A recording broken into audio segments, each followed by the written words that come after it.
Lods, maraming nagtatanong sa akin ngayon mga Lods kung safe bang makipag ana-ana pag may dinuguan. No, alam nyo na, safe bang kumain ng dinuguan.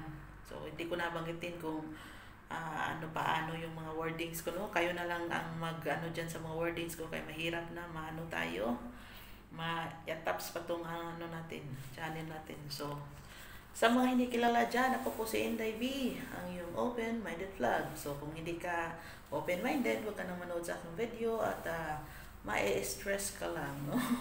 So sa mga open-minded at may karelasyon. Kung wala kang karelasyon, hindi ka makarelate sa mga video ko. So, ang tanong sa akin ngayon ay safe ba pag mayroong dyan, mga dalaw-dalaw dyan, si Inday, no? So, mga dudong, ito yung masasabi ko. 90% safe, 10% hindi safe. Pwede mo pa rin mabuntis ang babae kahit may buwan ng dalaw siya, no? Pero kung talaga siya, pinaka-safest way pa rin na ana-anaon mo siya at pinaka-maganda din na mag-ana-ana dahil nga ito po ay natural na pampadulas ang tinatawag nating dinuguan, no? So natural siya na pampadulas.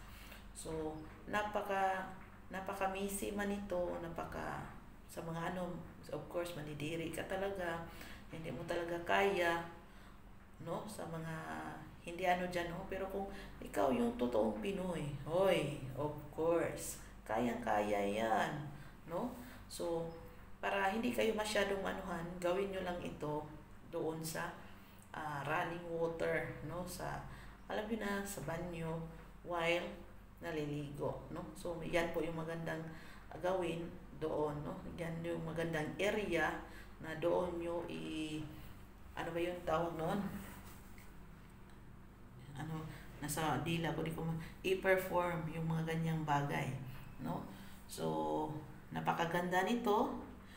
Sure ball kayong hindi malagyan, hindi mabuo, no? Hindi mabuo, pwede hindi kayo magpigil-pigil na kanang ang iba ba kay ihulbot, no? Ihulbot kay alam mo yung Bisaya yung ihulbot, hindi iduot, ihulbot kay alam nyo na hindi talaga siya mabuo.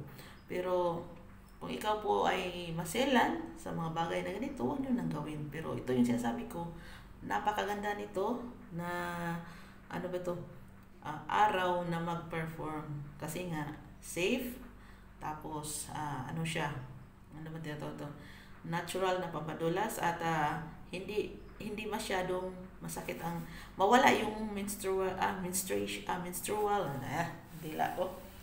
hindi mawala yung dysmenorrhea, yung masakit ang puso ng babae, nawawala yung sakit ng puso ng babae, no? So mas maigi talaga na talaga kayo, no? Mga parang healer kayo, mga dodong.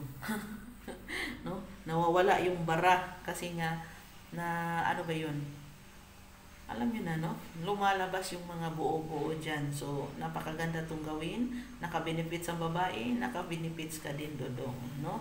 So huwag kang mag-alala, as long as na isa lang yung kaana-ana mo, siya lang yung kaana-ana mo, wala ng iba, ay ligtas ka. Pero pag marami kayo, iba-iba yung kaana-ana mo, huwag ka na po mag-perform na ganito, no? Kaya alam nyo na, no? So safe, mabisang pampadulas na natural na pampadulas at nagke-create pa to ng happy hormones, no? Nagiging masaya si babae, hindi na masasakit yung puso niya, at ikaw rin, dodong, no? So try nyo na at sabihin nyo sa akin kung nakatry ba kayo o hindi, pero nasa inyo na yan, no? So sinare ko lang kung ano yung nalalaman ko, sinare ko lang yung mga experience ko at ulitin ko, hindi pa ako doktor, hindi pa ako nurse, kundi mahilig lang po ako magbasa tungkol sa mga bagay-bagay nito kasi nga open-minded ako. So kung close-minded ako, ay iwan ko na lang. So stay tuned sa iba ko pang mga video.